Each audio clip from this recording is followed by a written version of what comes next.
Thrill Kill, set to be the most controversial video game of all time.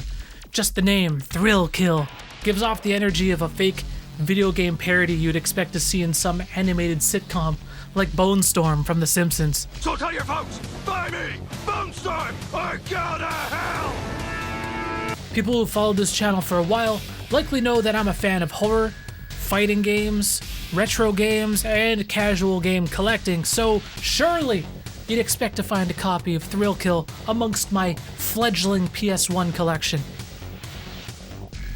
Wrong. Thrill House! You see, Thrill Kill may just be one of the most infamous cases of games that simply were never released. I mean, there's definitely tons of examples of games where trailers were put out, things were announced, and it just never came to fruition. Vaporware. It happens all the time. But what sets Thrill Kill apart is the game was done. It was a finished product, ready for market. Getting ready to take them to market. So, what the hell happened?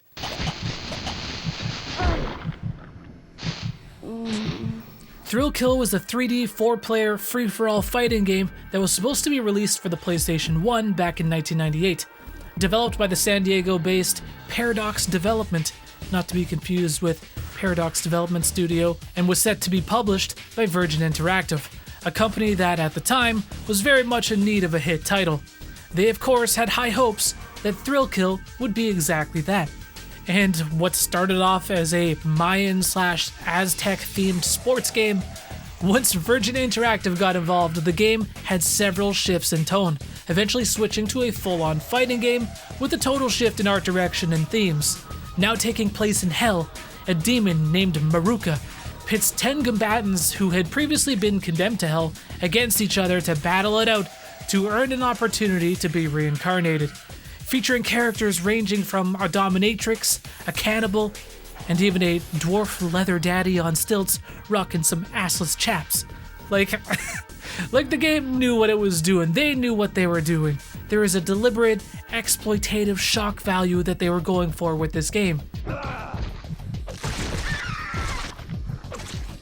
During Thrill Kill's development, Mortal Kombat was one of the most popular video game IPs on the planet. They wanted to turn some heads, so much so that in the lead up to the game's release, it was given an adults-only rating by the ESRB, which really only added to fans' anticipation. Uncle Cletus's homestyle sausage, good. The game was done. In the September 1998 edition of Electronic Gaming Monthly, it stated it was due for release in November 1998. It was so close! And then, everything changed. In August of 1998, Virgin Interactive, a publicly traded company, began divesting its US operations and selling off some of its North American studios. And two-time Worst Company in America award winner Electronic Arts acquired both Westwood Studios and sister company Burst Studios, which essentially put EA in control of several IPs that previously belonged to Virgin Interactive, including a little game called Command & Conquer, and more importantly, the soon-to-be-released Thrill Kill. You can probably see where this is going. Worried the game would tarnish EA's image and not wanting to deal with the inevitable backlash, despite the game being done, EA quickly pulled the plug on Thrill Kill. And here's where things get strange. I mean, just because EA wouldn't publish the game didn't mean necessarily that it was the end of the road for Thrill Kill. The rights to the game just as easily could have been sold to another publisher. No doubt there would have been other companies with no moral issues with publishing a game with that type of subject matter. But in a fairly unprecedented move, EA opted to not only not publish Thrill Kill, but outright refused to sell the game to another publisher, despite there being aggressive offers from other publishers shortly after EA announced they canceled the game at the 11th hour. EA Corporate Communications Director Pat Becker stated, "We felt that this was not the kind of title that we wanted to see on the market," which is absolutely insane, as if it's up to EA to deem what is and is not acceptable content for adults to enjoy. EA is now our moral compass, everybody. I know that as a company, EA, they get a lot of flack, but it's often well earned, and this is one that people have definitely forgotten about. But despite never hitting store shelves, the game actually didn't die.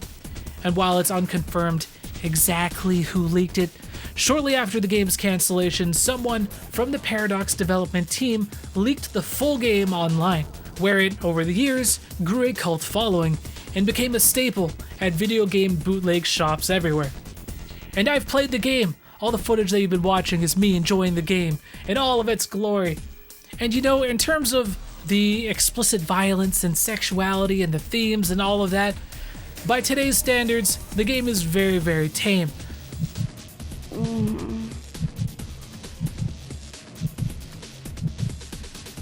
There was definitely a different standard for what was acceptable back in the 90s, because back then, video games were still very much seen as something for kids. And you know, after playing it, what's crazy is mechanically, fundamentally, it's not terrible. The game's got combos, it's fun.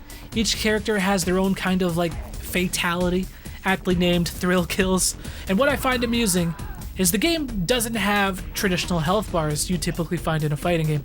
No, it's all about building meter.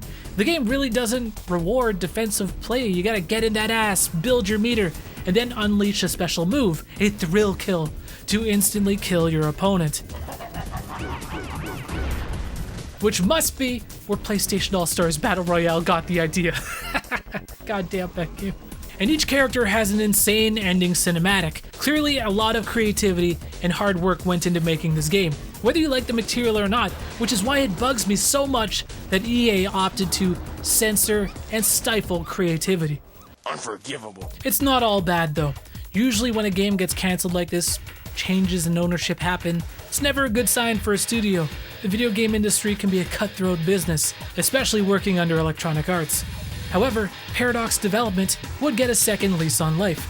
Clearly, they were a talented team. The technology behind Thrill Kill was actually quite advanced. A game that utilizes the multi-tap to have 4 players simultaneously engaging in a 3D arena fighter on the PS1 and have it work quite well is not something a lot of developers were actually able to pull off. So, Thrill Kill was salvaged, retuned, and reskinned, and just one short year later released as Wu-Tang Shaolin style. That's right, folks, if it weren't for Thrill Kill, we wouldn't have gotten the greatest PS1 controller of all time, which I actually wanted to buy for the sake of this video, but goddamn, why are they so expensive? Paradox Development would go on to actually make some pretty damn good games, including X-Men Mutant Academy. Please. Oh, let's go. And in 2004, they were acquired by Midway and rebranded Midway Los Angeles, where they developed a personal favorite game of mine, Mortal Kombat Shaolin Monks. Liu Kang's face, look at this shit. No, dude.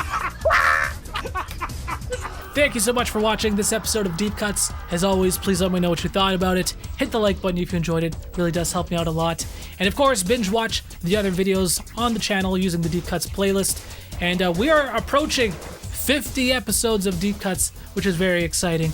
And I think maybe we'll do a special video when that actually happens and we hit 50 episodes of Deep Cuts. Thanks for watching this one, guys. Peace.